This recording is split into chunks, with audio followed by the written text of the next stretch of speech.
Olá, tudo bom? Somos alunos do Instituto Federal do Ceará, campus Acaraú, do curso de Licenciatura em Ciências Biológicas. Mais uma atividade da disciplina de Anatomia e Fisiologia Humana, proposta pelo professor Gerardo. A nossa equipe ela é formada por mim, Frederico Altino, a Gabriele Cindy, o Iranildes Chaves, o João Batista e o João Reginaldo. A atividade de hoje proposta foi sobre a controle da pressão arterial pelo sistema renina-angiotensina. Para início de conversa, início de assunto, a gente vai falar um pouco sobre a pressão arterial, que é a PA. Ela refere-se à pressão exercida pelo sangue contra a parede das artérias. A pressão arterial, bem como de todo o sistema circulatório, ela encontra-se normalmente um pouco acima da pressão atmosférica, sendo a diferença de pressões ela é responsável por manter as artérias e demais vasos não colapsados. Em uma pessoa saudável, o valor da pressão ela pode variar continuamente, dependendo do estresse, emotividade ou se está fazendo alguma atividade física. Aqui na parte da introdução, a gente tem a pressão sistólica e a pressão diastólica, onde a pressão sistólica é a pressão que se desenvolve durante a ejeção. E ela é determinada por quê?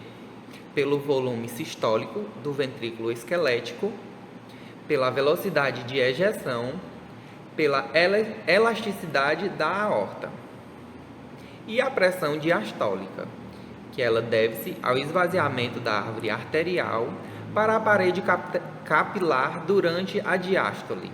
E ela depende da resistência periférica e a duração da diástole, ou seja, a frequência cardíaca. Nessa imagem podemos ver um esqueminha da pressão arterial diastólica e da sistólica. Do lado esquerdo do vídeo a gente vê a sistólica e do lado direito a diastólica. A de maior número é a pressão sistólica e a de menor número é a pressão diastólica. E a pressão sistólica ela é a pressão sanguínea alta, por isso que ela é a maior, de maior número, ou seja, a contração. E a distólica é a pressão sanguínea baixa, que é a de relaxamento. Em um adulto, a média da pressão sistólica é de 120 milímetros de mercúrio, enquanto a diastólica é de 80 milímetros de mercúrio. Bom, dando continuidade à apresentação, eu vou falar sobre a regulação da pressão arterial, o sistema renina, angiotensina, aldosterona, que trata-se de uma série de reações concebidas para ajudar a regular a pressão arterial. E também vou citar um pouco sobre essas três moléculas, o que é que cada uma vai agir no mecanismo do sistema como um todo. Bom, o sistema serve para restabelecer sua pressão arterial e é natural que a pressão caia e tem que ser elevada. Então, quando houver uma queda da pressão arterial, a gente vai ter que reagir. E isso vai reagir são os seus rins, os néfrons.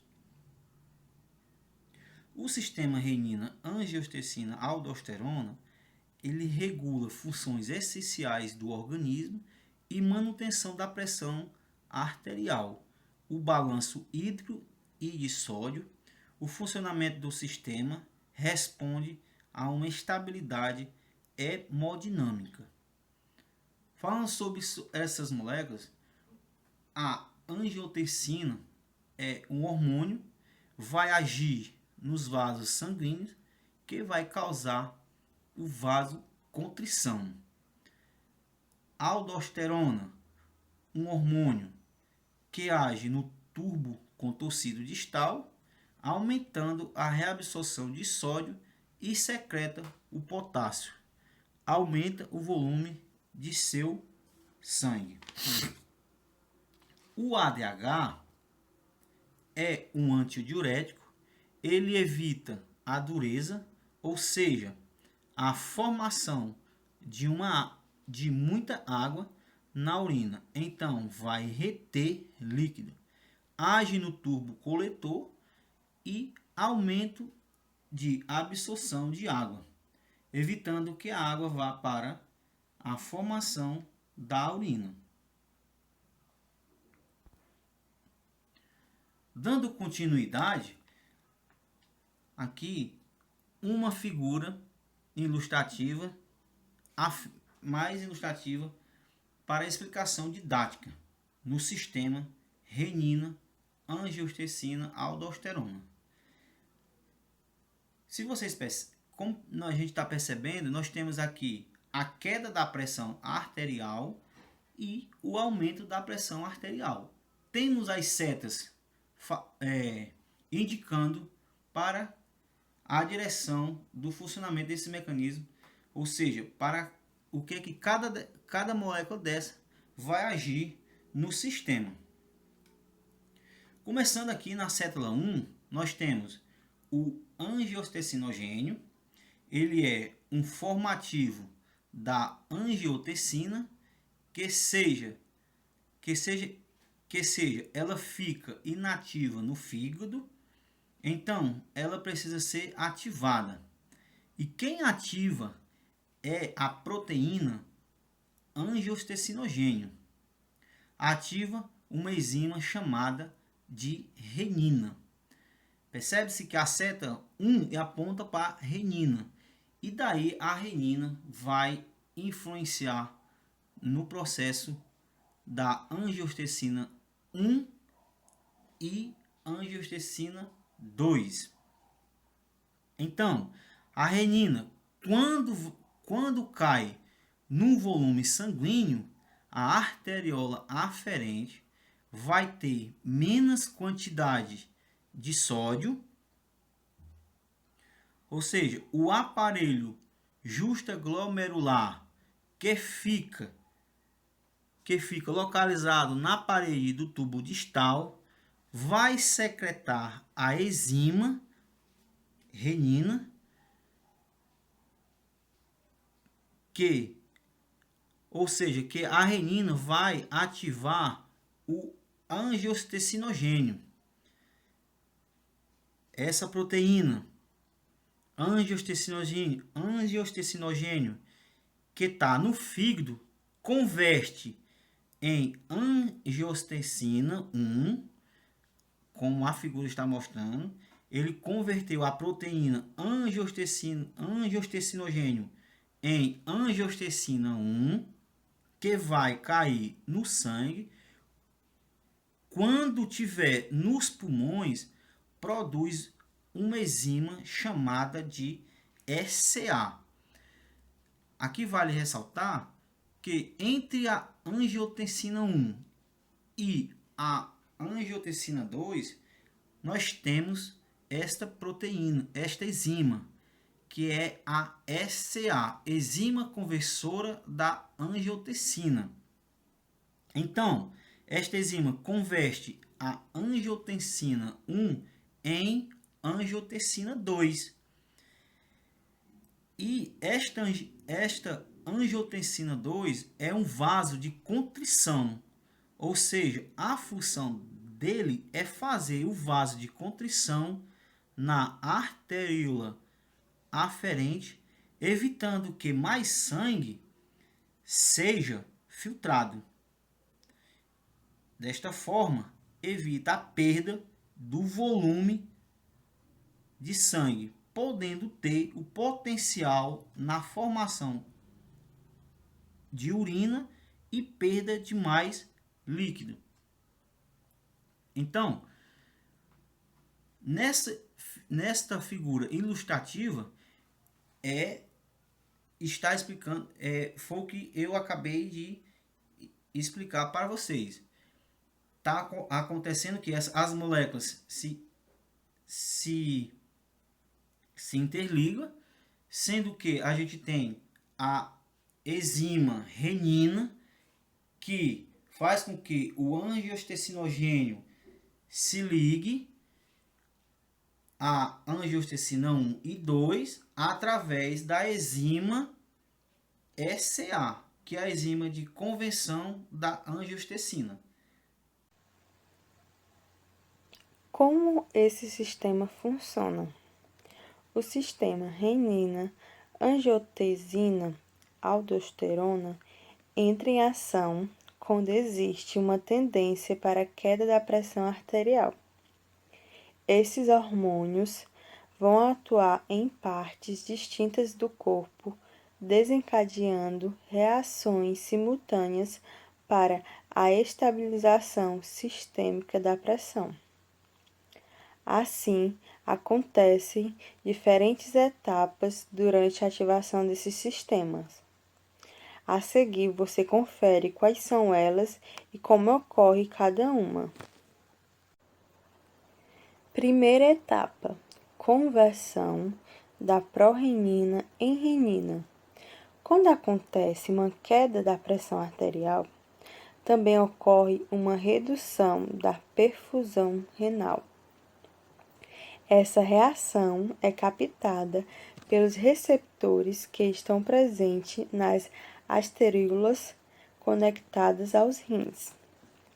Então, inicia-se a conversão da prorenina em renina, que é a estimulação dos nervos renais que aumenta a secreção da renina pelas células. Segunda etapa: liberação de angiotensina 1. Nesta etapa, acontece uma segunda reação desencadeada pela renina. Quando presente no plasma sanguíneo, ela atua na conversão de angiotensinogênio em angiotensina 1, que tem uma atividade biológica mais baixa. Terceira etapa: conversão da angiotensina 1 em angiotensina 2. Neste momento, entra em ação uma outra enzima, localizada predominantemente nos rins, chamada de conversora de angiotensina, ECA.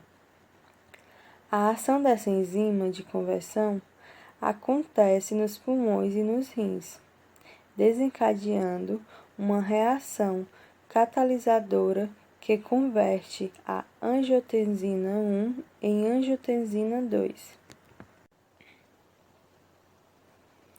Quarta etapa: liberação da aldosterona. Com a ativação da angiotensina 2, hormônio vasoconstritor ativado, ele vai atuar no córtex das glândulas suprarrenais, fazendo com que a aldosterona seja sintetizada e secretada. Esse hormônio atua nas células dos rins, incentivando o órgão a aumentar a reabsorção de sódio. Com isso, há um aumento da quantidade de líquido dentro dos vasos sanguíneos, com o objetivo de corrigir os níveis de pressão arterial. Quinta etapa: estímulo renal direto. Voltando à ação da angiotensina 2, ela vai atuar estimulando a troca de sódio e hidrogênio nesse órgão. Ao mesmo tempo, vai aumentar a retenção renal de sódio e também de bicarbonato. Sexta etapa: aumento da sede e ação antidiurética. Nesta etapa de ativação do sistema renina, angiotensina, aldosterona, a angiotensina 2 vai atuar mais uma vez. Porém, aqui ela estimulará o hipotálamo a aumentar a sensação de sede, para que a pessoa seja incentivada a beber água. Ao mesmo tempo, ocorre o estímulo da secreção do hormônio antidiurético, ADH, para que o organismo retenha mais água ingerida ou produzida pelo metabolismo. Sétima etapa: vasoconstrição. Como explicamos, o sistema renina, angiotensina, aldosterona também vai provocar uma redução do diâmetro dos vasos sanguíneos pela ação da angiotensina 2. Ela vai atuar diretamente sobre as pequenas artérias e arteríolas, fazendo com que elas se contraiam.